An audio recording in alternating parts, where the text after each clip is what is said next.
podemos bem dizer: Ele é bom e a sua misericórdia dura para sempre. Aleluia. Amém. Abra sua Bíblia aí em Apocalipse 13.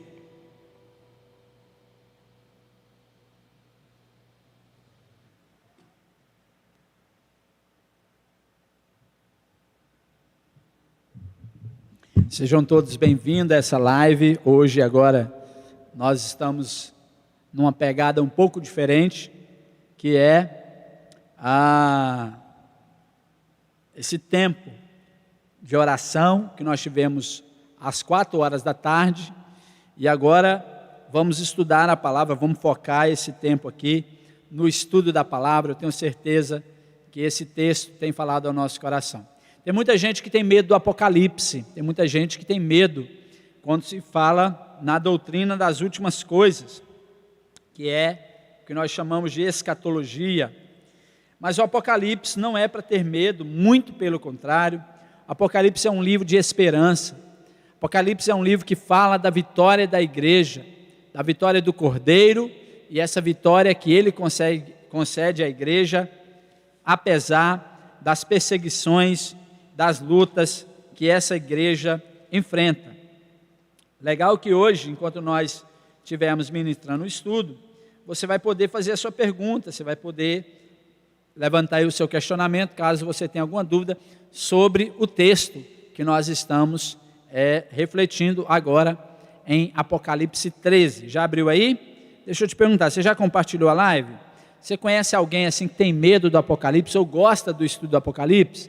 Compartilha para ele, que eu tenho certeza que ele vai gostar e vai ser ricamente abençoado nessa noite com a palavra de Deus. Amém? Vamos lá, eu vou ler, vou dando algumas explicações aí durante a leitura.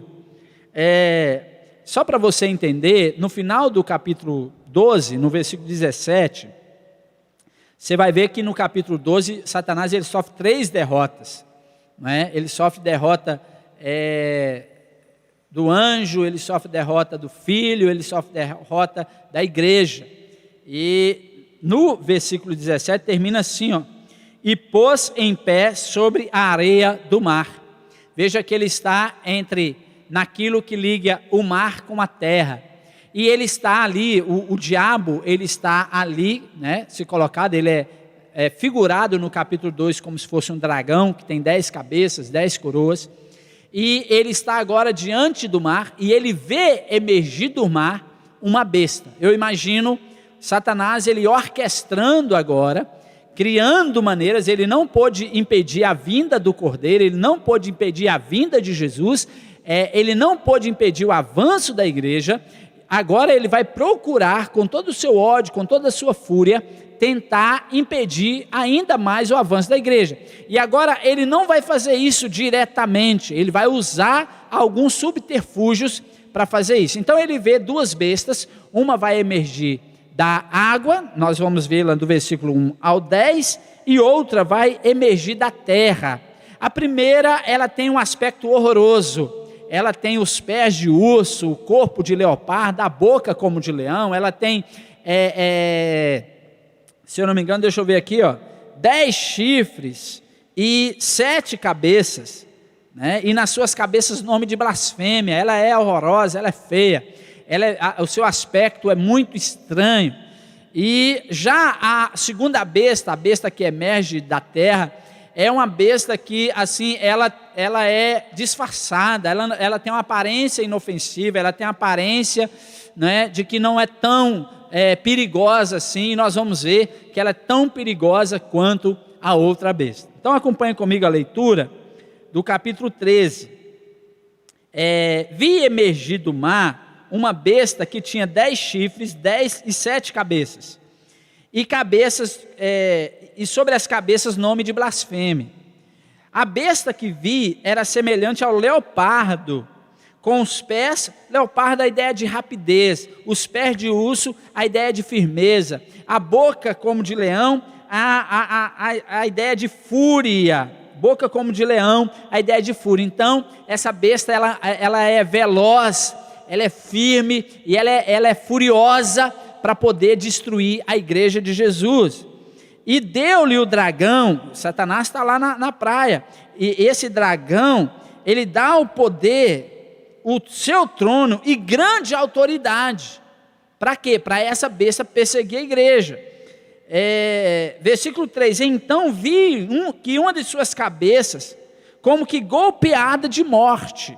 Então uma dessas cabeças dessa besta, é golpeada de morte, mas essa ferida mortal foi curada, e toda a terra se maravilhou, seguindo a besta. Então eles veem ela ser curada, e a terra se maravilha com esse, entre aspas, milagre, esse aparente milagre que acontece com ela, e vai segui-la. Versículo 4: e adoraram o dragão, porque deu sua autoridade à besta.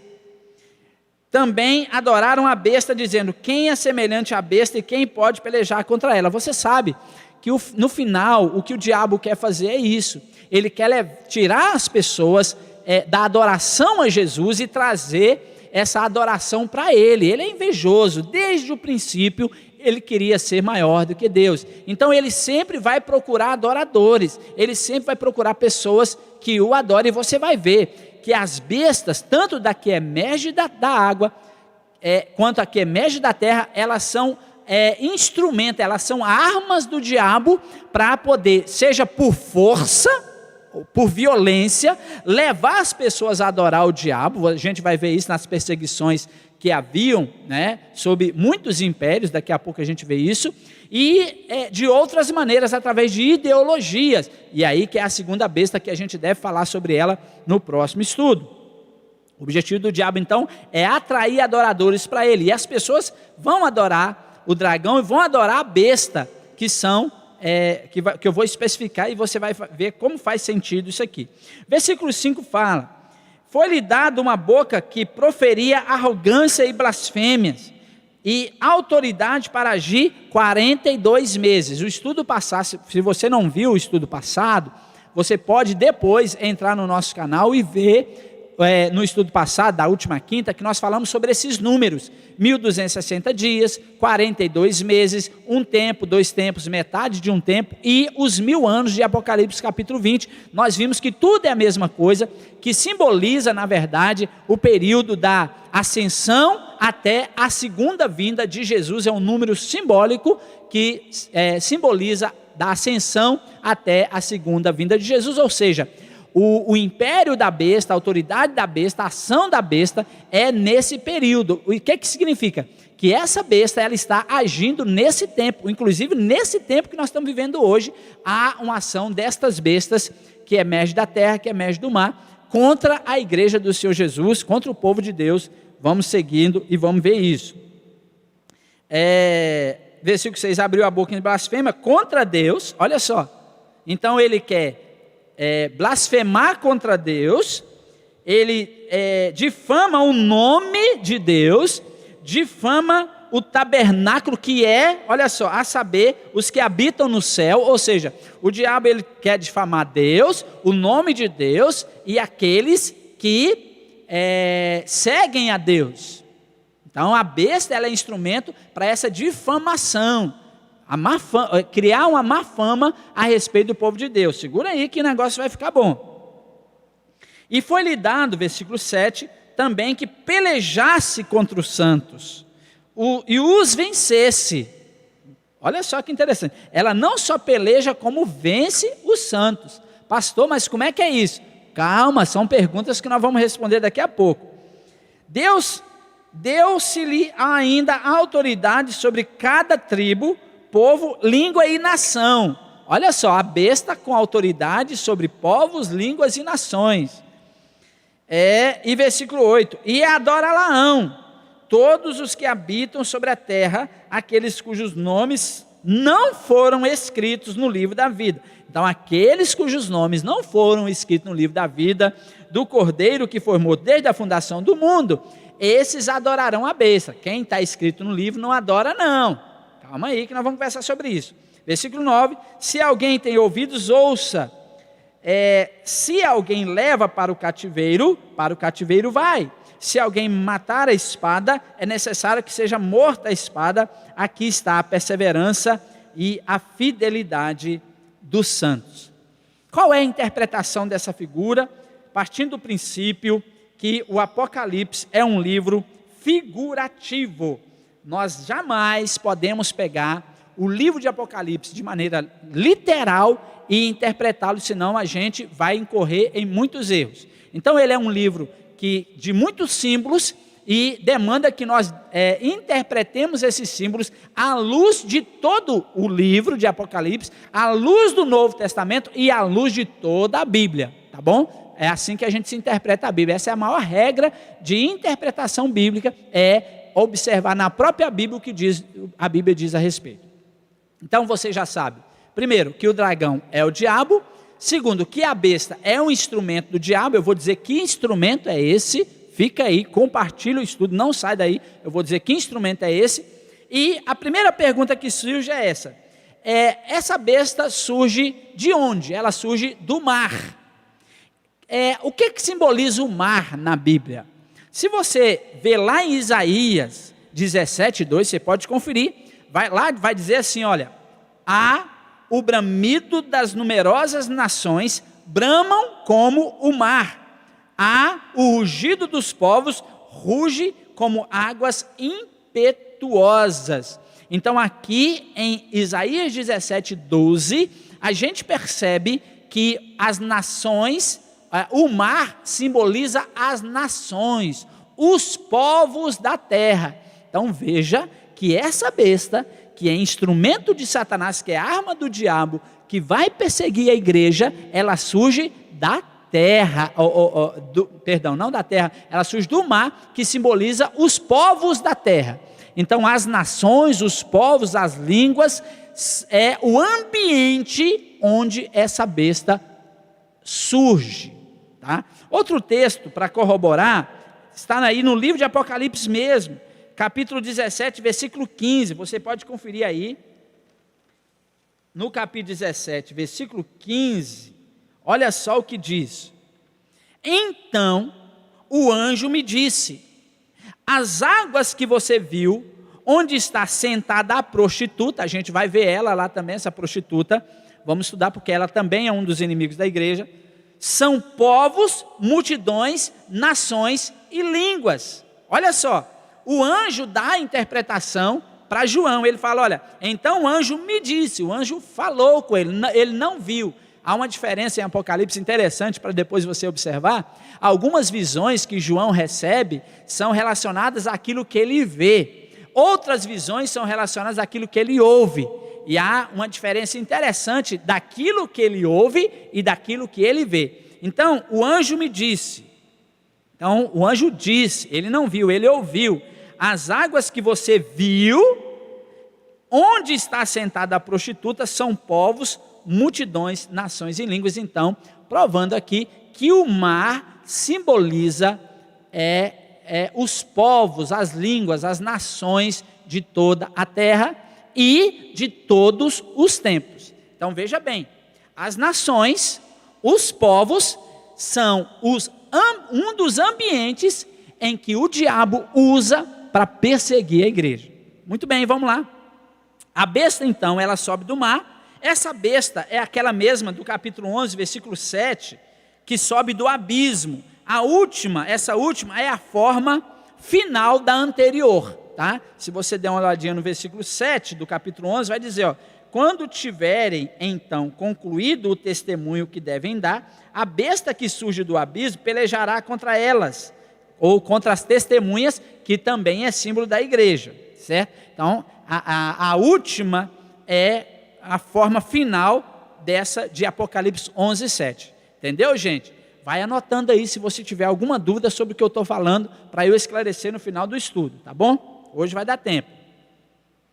Então, essa besta nascida do mar, que surge do mar, simboliza o poder perseguidor de Satanás, incorporado em todas as nações de toda a história. Então, todas as nações da história são instrumentos do diabo, ou seja, os governos, as nações, são instrumentos do diabo para perseguir a igreja. Tá? A besta ela assume diferentes formas. ela tem 7 cabeças, não é? E é interessante porque essas 7 cabeças, elas têm como símbolo impérios que já passaram pelo mundo, como a antiga Babilônia, a Síria, a nova Babilônia, o Império Medo-Persa, o Império da Macedônia e o Império de Roma, né? Aí você fala, mas tem 6 aqui, pastor. O que é isso? Veja bem, o que nós estamos falando aqui, gente? Para situar você, nós estamos falando do anticristo. Essas bestas, elas são performances do anticristo. Então, o diabo, o anticristo, ele vai usar os governos das nações para perseguir a igreja do Senhor Jesus. E isso acontece, irmãos, desde o Antigo Testamento. Veja que a nação de Israel, que no Antigo Testamento era o povo especial de Deus, eles sofrem perseguição, porque o diabo ele quer destruir Israel, porque ele sabia que de Israel haveria de vir aquele que esmagaria a sua cabeça. Então ele vai trabalhar, capítulo 12, nós vimos isso, capítulo 12 de Apocalipse. Ele está ali, o dragão, perseguindo a mulher, que é a igreja do Antigo e do Novo Testamento, para que ela não tivesse o filho, ou quando ela tivesse, ele fosse devorado. Então o diabo ele trabalha em todas as nações, em todos os governos, para poder tentar destruir a igreja. Inclusive o governo egípcio, no final, veja que os egípcios falaram que as parteiras matassem os primogênitos, os meninos. Isso já era o diabo trabalhando para impedir o nascimento do Messias. E isso vai acontecer ao longo da história.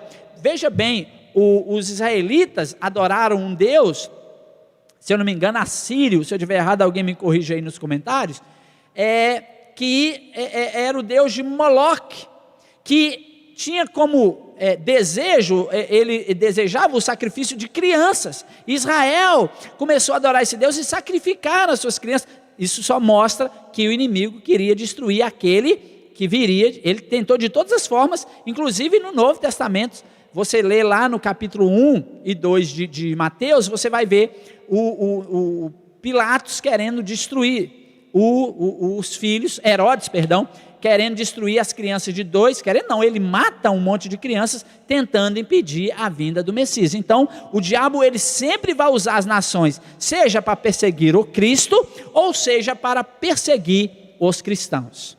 Tá bom até aqui? Então, ela assume essas diferentes formas.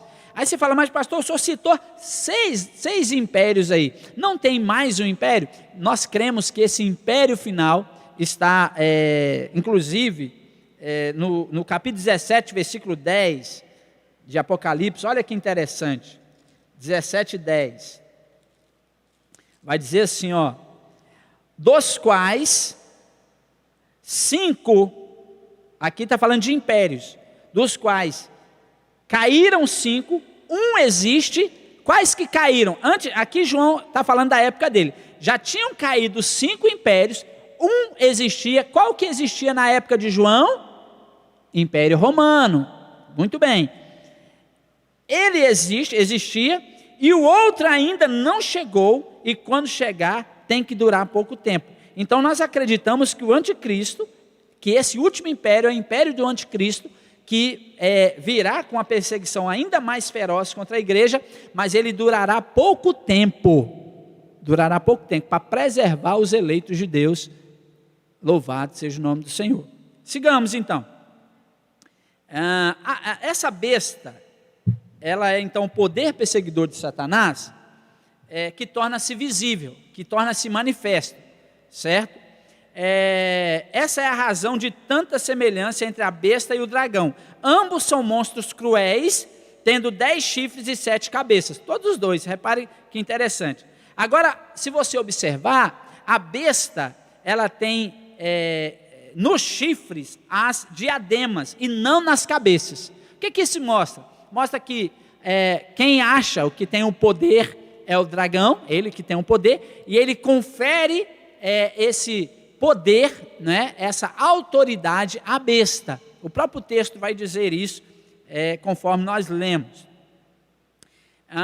Outra coisa interessante é que nesse ponto de vista, e quando a gente, essas 7 diademas, está significando, gente, o reino do mundo, os reis do mundo, não é? Então o diabo, ele, entre aspas, tem o poder, e ele transfere esse poder aos governantes da terra para poder perseguir a igreja. Então, eles apenas executam o plano de Satanás. Então Satanás governa e os seus planos são executados pelos governos deste mundo. Beleza até aqui? Segura aí, talvez tenha dúvida, no final responda. Então, olha que interessante isso. Os governantes terrenos, eles portam coroas, e pense sobre esses chifres como símbolos de crueldade coroada, de poder coroado, de crueldade coroada. Esses governantes terrenos, porém, estão sujeitos a Satanás, eles obedecem a Satanás, direta ou indiretamente, viu? Pastor, o senhor está dizendo que os governantes fazem um pacto com Satanás? Alguns sim, outros não, outros fazem isso indiretamente, e nem todos eles, tá? Nem todos eles, nós estamos falando de alguns que se levantam para serem instrumentos. Quando a gente fala de governo, a gente fala de geral e não de específico, para você não sair dizendo aqui que o prefeito, que o vereador, que o governador é instrumento do diabo. Não estou dizendo isso, eu estou falando que os governos em todas as épocas são instrumentos sim de Satanás, embora alguns que ocupam essa posição temem a Deus e servem a Deus. Tá? Por isso que é importante você refletir sobre isso quando você for votar, se quem você vota teme a Deus, anda com Deus, ou ele tem outros tipos de pactos, outro tipo de ideologia, ok? Isso é muito importante para nós vivermos como igreja. E é interessante que essas autoridades, elas blasfemam contra Deus, reivindicam títulos divinos para si mesmos. Assim, nos dias de João, os imperadores romanos exigiam que os seus vassalos, e muitas vezes até os crentes, o chamassem de Senhor e Salvador. Alguns imperadores chegaram a fazer estátuas para receberem adoração. Irmão, você acha que isso está muito longe do que nós vemos na Coreia do Norte? Você acha que está muito longe do que nós vemos na China, por exemplo? Onde os imperadores, Cuba, Venezuela, alguns desses homens são tidos como status de deuses. Alguns deles têm imagem deles em todos os lugares, para que as pessoas observem e reverenciem as suas imagens. O que é isso, irmãos? Eles são os governantes com as suas diademazinhas nas suas cabeças, querendo adoração, querendo reconhecimento. Os tiranos do mundo fazem isso, irmãos. Eles obrigam as pessoas a os obedecerem. Então você e eu temos que tomar muito cuidado com o tipo de relação que nós temos com os nossos governantes. Eles não são deuses. Eles são homens, e cuidado, para que muitos deles não sejam instrumentos do diabo, de Satanás, como é na China, como é em Cuba, como é na Coreia do Norte, como é em alguns países da Ásia, da Oceania. Então os governos do mundo são instrumentos de Satanás para perseguir e destruir a igreja. E eu fico abismado quando eu vejo crente adorando determinados líderes, reverenciando determinados líderes. Ele não sabe que ele pode estar reverenciando ou adorando ou respeitando um instrumento de Satanás que está buscando para si adoração. Olha o perigo, irmão. Olha o perigo. Vamos seguir? Então, só para esclarecer, é interessante que essa profecia do capítulo 13, ela tem muito a ver com aquelas profecias de Daniel capítulo 7. A diferença é que a profecia de Daniel, ela vai se referir a 4 impérios, 4 sucessíveis impérios que vão se levantar e que vão cair. Aqui no texto, ele fala de 6 impérios e de 7 impérios, na verdade, né? E na época de João, 5 já tinha caído, não é? Já tinham caído, um iria cair, que era o de Roma, a gente vai ver isso, e um iria se levantar, que é o império final do anticristo, que se levanta contra a igreja do Senhor Jesus. Tá? Esse domínio da besta ele já acontece, mas ele se intensifica quando a volta de Jesus se aproxima. Tá bom? Vamos lá. Então, uma dessas bestas foi ferida mortalmente. Aí, no versículo 3, olha só. Então eu vi uma dessas cabeças como golpeadas de morte, mas essa ferida mortal foi curada e toda a terra maravilhou-se seguindo a besta. Ó. E ela sofreu um golpe, mas depois foi curada e esse pseudo milagre fez com que as pessoas adorassem. Veja bem, quando isso aconteceu na história? Isso vai acontecer, meus irmãos, esse golpe, né, do que João está falando aqui, ele acontece em 68 a.C., quando Nero comete suicídio.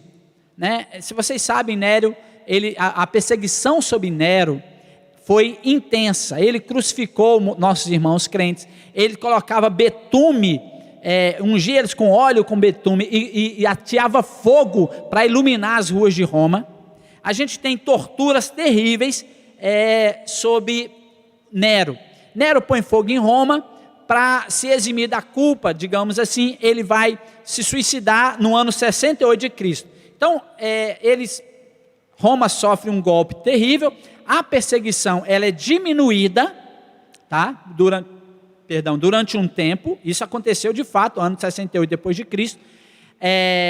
Então há um golpe. Esse golpe ele faz com que a perseguição diminua, mas só que sob o domínio do imperador Domiciano, essa perseguição ela volta, ou seja, a Roma entre aspas, curada, e a perseguição ela vai ser intensificada depois disso.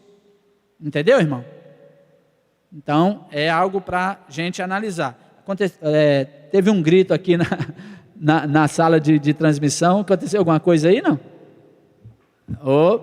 Então vamos seguir. Está dando glória aí? É interessante o estudo, viu, meu William? Está entendendo aí? Você que está em casa até agora está entendendo, beleza? Vamos seguir, hein? Vamos ver. Então, através de todas as épocas do Evangelho, os 42 meses, né, que nós já vimos anteriormente, os governos deste mundo se colocam no trono, arrogam para si mesmos autoridades que pertencem a Deus, recebem e exigem muitas vezes adoração. Imagine os governos totalitários, eu já citei aqui, Coreia do Norte, China, alguns lugares lá na África, na Europa. Cuidado. Tem governo totalitário na Europa? Ai, meu Deus do céu, a Rússia que o diga, hein? Tomar cuidado. Vamos lá, tem que tomar cuidado para essa live não cair, porque estamos jogando pesado hoje, né? O inimigo deve estar furioso. Então eles blasfemam contra Deus, eles blasfemam contra o nome de Deus, eles blasfemam contra o tabernáculo de Deus, eles querem destruir tudo aquilo que se chama Deus. Lá na China, meu irmão, se você adorar Jesus, se encontrar você com Bíblia, você morre. Porque eles sabem, o diabo sabe que a verdade liberta. Governos como Mianmar, como Coreia do Norte, eles proíbem a pregação do Evangelho, porque eles sabem que a pregação do Evangelho vai trazer libertação. Turquia, país que é permitido a pregação do Evangelho, mas você não pode, é tolerado, digamos assim, mas você não pode sair na rua discipulando e ganhando ninguém para Jesus. Você pode servir a Jesus dentro da sua casa com você mesmo, você não pode pregar para as outras pessoas, senão é crime, você pode ser preso. Você acha que essas realidades de perseguição do Evangelho, que aconteceram ao longo da história, e acontecendo hoje, está longe de nós, irmãos? A gente precisa ficar de olhos abertos. Então, mesmo nesses dias mais terríveis que precede a segunda vinda de Cristo à terra, haverá crentes na terra. Interessante é isso. É que mesmo debaixo de tanta perseguição, que nós vimos que sob esse último império haverá uma perseguição muito atroz, muito terrível, tem crente, mas esses crentes estão sendo sustentados pelo Senhor. Amém? Muito bem, até aqui nós estamos bem, não estamos? Vamos ver aqui se eu tenho alguma pergunta. Se você tiver alguma pergunta para fazer, daqui a pouco eu entro aí nas conclusões, porque o texto termina, o texto que nós lemos, até o versículo 10, mostra, no final das contas, que não é Satanás, mas Deus, o governante supremo. Essa pseudo-autoridade que o texto aparece dizendo, mas deu autoridade à besta, né? Os governos da terra, eles recebem esse, entre aspas, poder, essa autoridade, para poder perseguir a igreja. Mas isso tudo está na economia de Deus, irmãos. Deus não foge do controle, Deus continua controlando, Deus continua no domínio de todas as coisas, os crentes continuam sendo preservados em nome de Jesus. Então, enquanto você vai formulando aí a sua pergunta, eu vou fazer algumas aplicações finais. Primeira, os cristãos serão difamados, versículo 6, mas eles estão acima disso, eles estão nos céus. Olha só o que diz o versículo 6. Abriu a boca em blasfêmia contra Deus, para difamar o nome e difamar o seu tabernáculo, a saber, os que habitam no céu. O diabo pode esbravejar, pode falar suas blasfêmias, pode perseguir a igreja, mas a igreja, mesmo nós que estamos aqui na terra, já estamos assentados nos lugares celestiais, irmãos. Nós não precisamos temer coisa nenhuma, porque nós somos o povo separado de Deus, e exatamente por sermos o povo separado de Deus, é que há tanto ódio do inimigo contra nós. Nós continuamos firmes e avançando. Segundo, a perseguição pode até matar o corpo, mas ela não mata a alma. Olha só o versículo 7. Foi-lhe dado também que pelejasse contra o santo e os vencesses. Quando fala vencer aqui, irmão, está falando da perseguição, está falando da morte dos nossos irmãos. Muitos deles foram, entre aspas, vencidos. Aparentemente, o diabo acha que quando mata um crente, ele está vencendo a igreja. Ele não sabe. Quando ele mata um crente, ele está promovendo o crente para a eternidade. Há uma frase de um pai da igreja que diz: o sangue dos mártires é como o adubo para o crescimento da igreja. Quanto mais perseguição havia contra a igreja, mais a igreja crescia, mais a igreja avançava. Então, pode matar o corpo, mas não pode matar a alma. O crente continua avançando. Em João 10, 28, Jesus diz que ninguém pode arrebatar os seus filhos das mãos do Senhor. Tem crente hoje, mas existe a cristofobia. Existem cristãos hoje em vários lugares do mundo sendo mortos por causa do evangelho. Eles podem matar os seus corpos, mas não podem matar a sua alma. A sua alma vai direto para diante de Deus, para morar junto com o Senhor. Louvado seja Deus. Terceira lição: os verdadeiros crentes adorarão somente a Cristo. Versículo 8. Aqueles que não estão escritos no livro da vida do Cordeiro, esses que não estão escritos vão adorar a besta, vão adorar o dragão, mas aqueles que estão escritos no livro da vida não adoram ao dragão, não adoram a besta, adoram somente a Jesus. Somente a Jesus. Então há uma perseguição, há uma tentativa de adorar. Lá na igreja na China, meu irmão, a igreja subterrânea, tem crente escondido, adorando e louvando o nome do Senhor Jesus. Há uma estratagema nos governos das nações, uma tentativa de um governo mundial para se levantar contra a igreja de Deus. Mas a igreja continua perseverando, a igreja continua avançando, porque a igreja em Cristo é poderosa. Nós somos mais que vencedores em Cristo Jesus, meus irmãos. Então os verdadeiros crentes não vão adorar a besta, não vai adorar, os crentes na China não se prostram diante do imperador, os crentes lá na Coreia do Norte morrem, mas não se prostram diante do imperador coreano, os crentes em Cuba não se prostram diante dos irmãos Castros, os crentes na Venezuela não se prostram diante do governante deles lá. Por quê? Porque eles são separados, são servos de Deus. Há uma resistência espiritual, no mundo espiritual, o povo de Deus está se levantando, e aqueles que foram escritos no livro da vida, não se prostram diante desses governos tiranos do mundo. Amém, igreja? Glória a Deus. Segundo não, né? Estamos aqui no quarto. Primeiro, os cristãos difamados estão no céu. A gente não se rebaixa, a gente não se diminui diante das difamações do inimigo. A perseguição pode matar o corpo, mas não pode matar a alma. Os verdadeiros crentes adorarão somente a Cristo. Quarto lugar, os verdadeiros crentes estão com os ouvidos espirituais atentos. Versículo 9. Se alguém tem ouvido, ouça.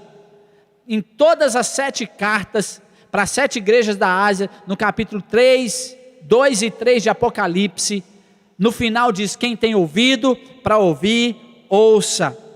A mensagem é dirigida ao crente individualmente. Quem tem ouvido para ouvir a mensagem do Evangelho, ouve.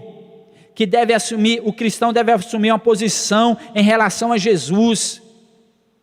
Quem tem ouvidos para ouvir, ouve. Ainda há cristãos debaixo de governos tiranos, humanos, que precisam se render somente ao senhorio do nosso Senhor e Salvador Jesus. Em meio ao engano, a falsidade, perseguição e morte, os cristãos ocupam um lugar, uma posição única, meus irmãos, de viver debaixo da graça de Jesus. Sim, nós vivemos sob a mira do anticristo. Há uma tentativa, eu não estou dizendo, deixa eu abrir um parênteses aqui, não estou dizendo com isso para talvez desentendido, a igreja está sofrendo perseguição nos dias de hoje por causa do coronavírus. Não está, irmãos. Se estivesse, eu não estaria aqui falando com você. Mas e os lockdown? O lockdown está aí para poder estancar essa doença, apesar de que nós sabemos que os trabalhadores precisam trabalhar, mas nós fazemos distanciamento social, nós cumprimos os decretos, porque nós entendemos que é uma maneira da igreja contribuir para poder um enfraquecimento dessa doença, para que essa doença caia por terra. A igreja não está sendo perseguida nos dias de hoje, mas eu não duvido que esses decretos, essas coisas, seja um pequeno treino para os governantes da terra achar que tem poder sobre a igreja. Nós não vamos nos calar, nós vamos continuar pregando, nós vamos continuar vindo para o culto, nós vamos continuar adorando a Deus. Amém, irmão? Vamos continuar firmes. Então os crentes estão posicionados, sofrem ataques do inimigo. Ao longo da história, no Brasil nós não temos perseguição, irmãos, graças a Deus. No Brasil nós não temos perseguição, mas vai lá na janela 1040, na cortina de ferro, vai nos países, alguns países da Ásia, da Oceania, da África, nossos irmãos sofrendo perseguições horrorosas por causa de Jesus. Mas quem tem ouvidos para ouvir, ouça que o Espírito diz à igreja. Em último lugar, versículo 10, vai nos ensinar que o cristão não deve empunhar a espada. Versículo 10, se alguém leva para o cativeiro vai, nós não reagimos. A nossa defesa não está nas nossas armas, a nossa defesa nas armas humanas, a nossa defesa não está em cativeiros humanos, a nossa defesa, quem faz é Jesus, quem vinga o sangue da igreja é Jesus. Não se preocupe, meu irmão. Você acha, por que Deus permite? Você acha que esses governantes, que esses povos não sofrerão o juízo de Deus? A igreja, os que foram lavados e remidos pelo sangue do Cordeiro, que tiveram seu sangue derramado, eles serão vingados. Deus vai vingar, Deus vai vir com juízo contra aqueles que se levantam contra a igreja do Senhor Jesus. A vingança é minha, diz o Senhor. João fala aos cristãos sofredores que estão experimentando todo tipo de prisões e perdas da vida. Eles escrevem para encorajar os santos no seu sofrimento em prol do Senhor. O texto termina assim, irmão: aqui está a perseverança e a fidelidade dos santos, a perseverança e a fidelidade dos santos. Nós perseveramos, apesar, ao longo da história, irmãos, a igreja esteve assim, por um fio, mas a igreja tem um cabeça.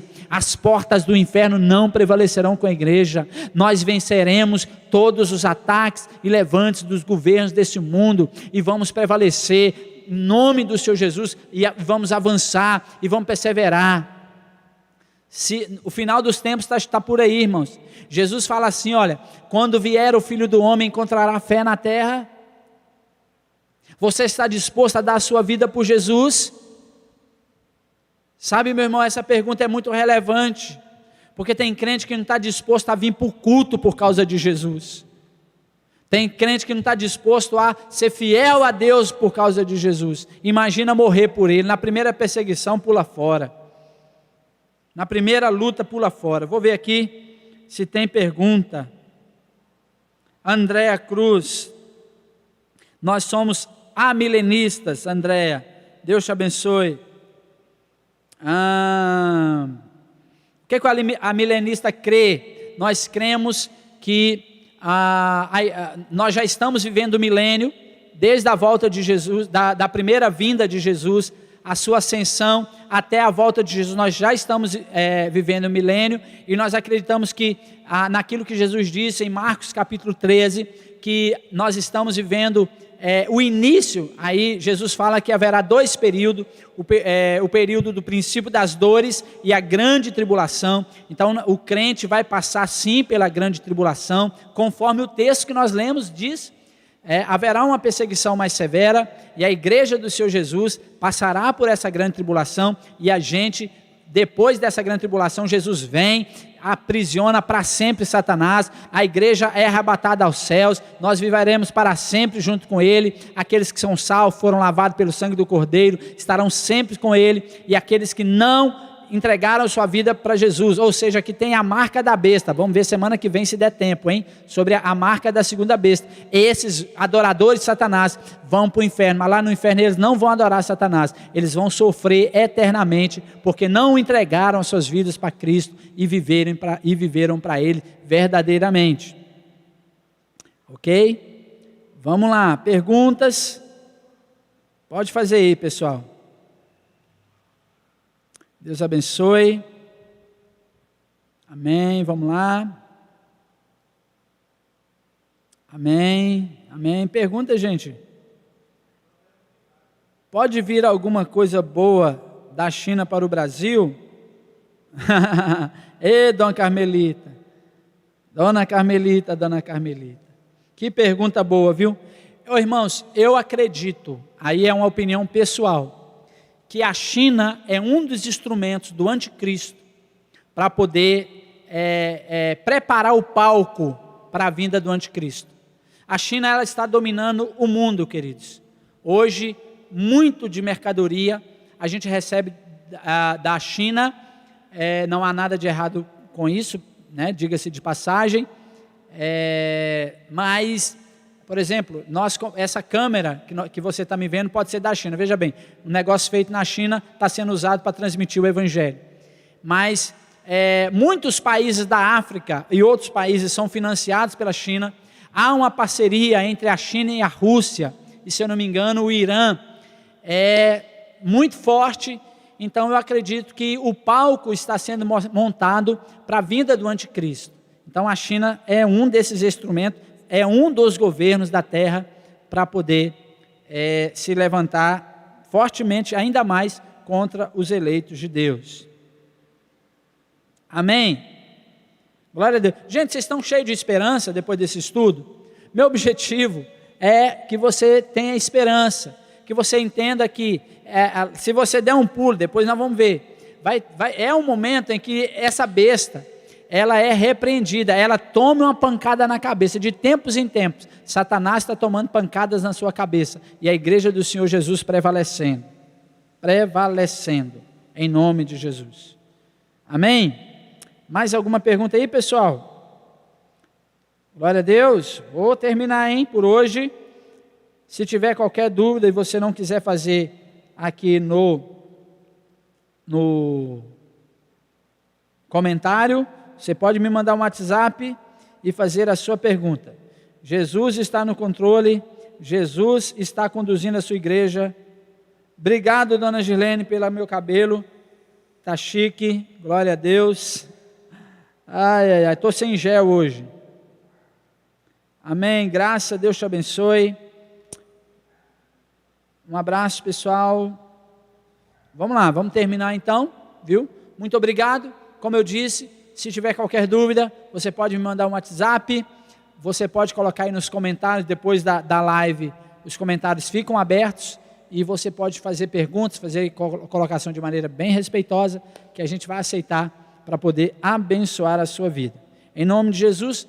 Pastor, eu não quis fazer pergunta nos comentários, eu quero fazer no privado aí no seu WhatsApp. Me manda um WhatsApp que eu respondo para você. Os membros da igreja têm meu WhatsApp, os frequentadores da igreja têm o WhatsApp. Se você não tiver o WhatsApp, pede para o membro da igreja e pode me perguntar, que eu estou aqui à disposição para responder as suas perguntas, tá bom? Deus te abençoe, que Ele derrame graça sobre sua vida, sobre sua família, em nome de Jesus. Isso mesmo, não deixe de deixar aí seu comentário no final da live. Não deixe de ser fiel ao Senhor, né? Jesus vai vir buscar os fiéis, então seja fiel no seu dízimo, na sua oferta, com bastante alegria. Domingo nós temos culto, irmão, presencial, às 9 da manhã e às 16 horas, isso mesmo, 16 horas, culto presencial. Vamos estar aqui adorando, louvando, exaltando o nome do Senhor Jesus, beleza?